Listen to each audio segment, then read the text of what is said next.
Hai orang-orang yang beriman, jadikanlah sabar dan sholat sebagai penolongmu. Innallaha ma'as sobirin. Di akhir ayat itu kan disebutkan innallaha ma'as sobirin, Allah bersama orang-orang yang sabar. Kenapa tidak disebutkan Allah bersama orang-orang yang sholat dan sabar? Di mana itu Pak Ustadz? Kan ini mohon maaf ini Pak Ustadz, kan jadi seolah-olah menurut saya itu orang yang tidak sholat walaupun dia sabar, Allah bersama dia. Bagaimana Pak Ustadz ini? Nggak bisa dikatakan seperti itu. Ya, betul. Jadi mintalah pertolongan kepada Allah Ta'ala, Allah dengan sabar dan sholat, ya. Wasta'inu bis-sabri was-shalah, ya. Jadi intinya adalah seorang muslim dia sudah punya patokan untuk meminta sesuatu pada Allah, itu punya patokan. Patokannya adalah, salah satu patokannya itu adalah sabar, sholat. Nah, sabar itu adalah aktivitas, jadi bukan diam. Sabar itu aktivitas, jadi harus dikerjakan sesuatu itu. Ada persoalan itu harus dikerjakan, cari solusinya yang ada dalam syariat, cari solusinya dari guru-guru yang pandai, cari solusinya. Banyak hal yang bisa diketahui tentang sabar itu apa. Sabar itu tidak identik dengan diam, tidak. Sabar itu identik dengan melakukan suatu aktivitas di mana aktivitasnya itu tidak keluar dari syariat, kemudian menunggu. Ada orang yang mengatakan sabar itu tidak ada batasnya. Iya. Berarti kita harus melakukan semua kegiatan itu terus-menerus, tidak ada hentinya, begitu? Kecuali mati. Nah, terus unsur menolongnya Allah itu dari sisi yang mananya itu Pak Ustadz? Allah itu kan punya hak untuk memberikan di titik-titik dia, di mana dia tingkat sabarnya itu menurut Allah Ta'ala cukup, kan gitu. Kita kan nggak tahu. Menurut Allah, oh ini cukup, dia kayaknya sudah mulai paham bahwa sabar yang si fulan itu sekian baru dikasih sama Allah Ta'ala namanya. Nah, pada waktu Allah memberikan sesuatu kepada si fulan tersebut, itu kan menjadi ujian bagi si fulan juga.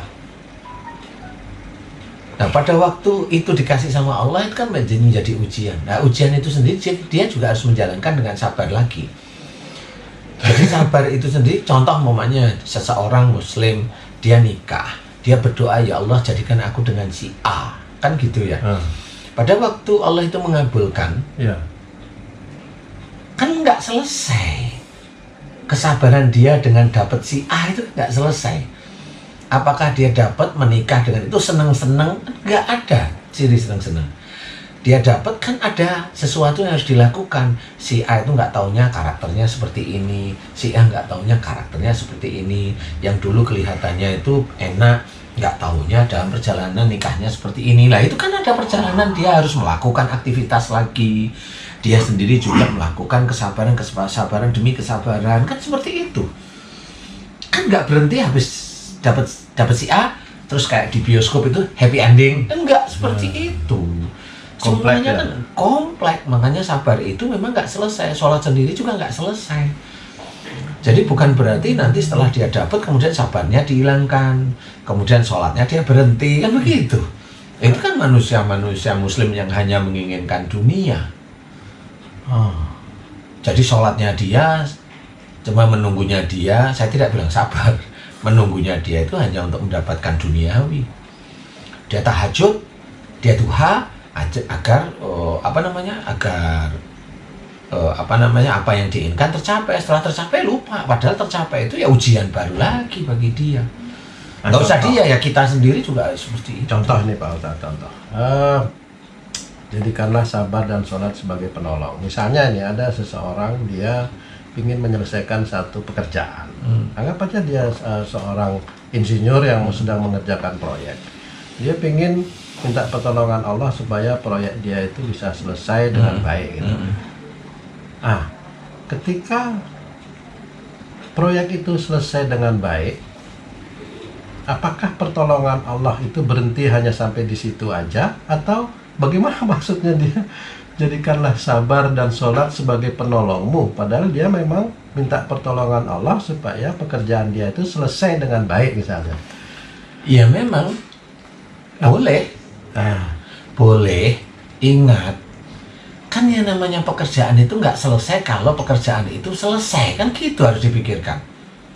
Kalau mau bangun gedung, kan minta pertolongannya itu bangun gedungan selesai. Setelah gedung selesai, mah pekerjaan dia selesai.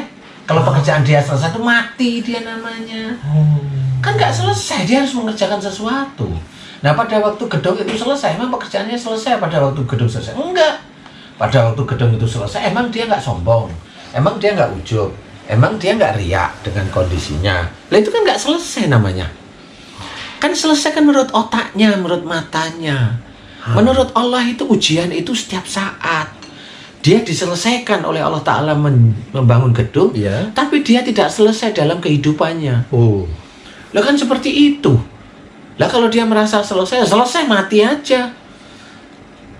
Dia mati, selesai sudah. Dia bangun gedung selesai, kemudian dia merasa itu selesai, mati itu namanya. Itu selesai. Tapi setelah bangun gedung kan belum. Dia masih ngumpulin istrinya, dia masih ngasih nafkah kepada anak-anaknya, kan begitu. Kemudian setelah gedung selesai, masih nggak dia minta bagianku mana, kan gitu.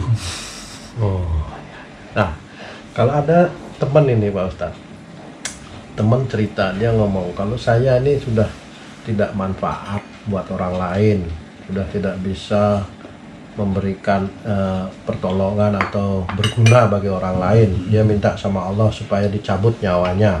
Lah itu kalau mau dihubungkan dengan ayat ini bagaimana itu? Sabar dan sholat itu jadi bertentangan atau memang? Jelas bertentangan. Seseorang itu kalau dia sudah berani ngomong begitu, itu adalah sombong. Dia merasa hidupnya itu manfaat.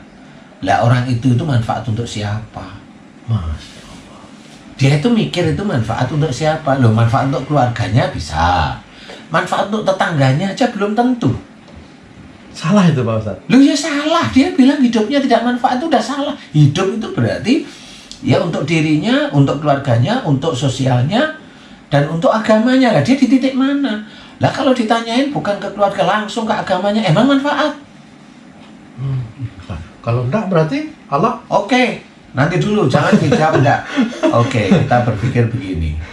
Dia bilang bahwa hidupnya tidak manfaat. Oke? Ya. Untuk agama. Pertanyaan saya, emang selama ini dia diberi oleh Allah Ta'ala tangan untuk melakukan pekerjaan, mulut untuk berbicara, otak untuk berpikir, kaki untuk berjalan. Memang dia pernah bersyukur dia tentang itu? Kalau dia tidak pernah bersyukur tentang itu, emang manfaat bagi Allah Ta'ala? Enggak. Emang manfaat untuk imannya dia? Enggak. Nah kalau dilihat dari titik itu, dia sudah tidak manfaat untuk Allah Ta'ala. Nah orang yang ngomong tidak manfaat jika hidupku itu tidak manfaat, loh dia itu sombong. Menyusahkan katanya. Menyusahkan, loh itu sombong. Itu sombong. Wong kita aja belajar dari Quran, belajar dari sunnah setengah mati, pontang-panting. Ini orang yang dia tidak pernah belajar Quran barangkali, yang dia sendiri itu hanya diberi kenikmatan oleh Allah barangkali. Loh dia bisa ngomong tidak apa hidupnya jika tidak manfaat, terus apa tadi tidak ini dicabut, menyusahkan orang lain. Nah itu dicabut nyawanya. Lah ya monggo silahkan. Kalau saya nggak pernah mikir tentang orang-orang tersebut. Nah ini kan harus paham dia ngomong kepada siapa. Persoalannya salah satunya begini. Ini pertanyaan aja, dia ngomong begitu nih. Kalau dia laki-laki, tanya nih sama istrinya, Mbak, Bu, Neng, kalau suamimu ini mati, kamu sedih apa enggak? Kamu sedih atau kamu pingin dia hidup lagi? Dia aja istrinya pada waktu itu suruh jawab. Jawabnya apa coba rata-rata? Sedih. Emang dia ingin suaminya mati? Nah. Wong dia sendiri kalau memang mati juga tidak manfaat bagi keluarganya. Lah gimana? Jadi Wong dia sendiri yang ngomong begitu juga nggak ngerti kalau dia mati itu sebenarnya nanti manfaat apa enggak. Kan nggak ngerti dia. Kematian itu kan hanya Allah Ta'ala. Kapan Allah mau ngambil? Hanya Allah. Makanya dia nyuruh Allah itu mengambil dia itu Ya memang hebat dia seperti itu, memang kayak hidupnya dia itu berguna aja. Walaupun kata-kata itu misalnya diucapkan dalam kelakar atau untuk mencari simpati gitu, itu tetap boleh atau nggak boleh itu Pak Ustaz? Kalau istilahnya kita menceritakan tentang kematian, kita menceritakan tentang rizki, kita menceritakan tentang ayat-ayat Allah, nggak boleh kita kelakar. Untuk mencari simpati gitu? Biarin aja. Emang simpati itu sampai ke akhirat. Oh. Emang mau dia cari apa? Oh. Orang itu loh, semua itu loh. Oh. Pejabat itu cari simpati rakyat. Emang sampai itu di akhirat? Enggak. Ya udah. Nggak ada dia cari simpati itu, adanya ujub, riak, sombong bahkan. Lah apa yang dia dapat? Nggak ada.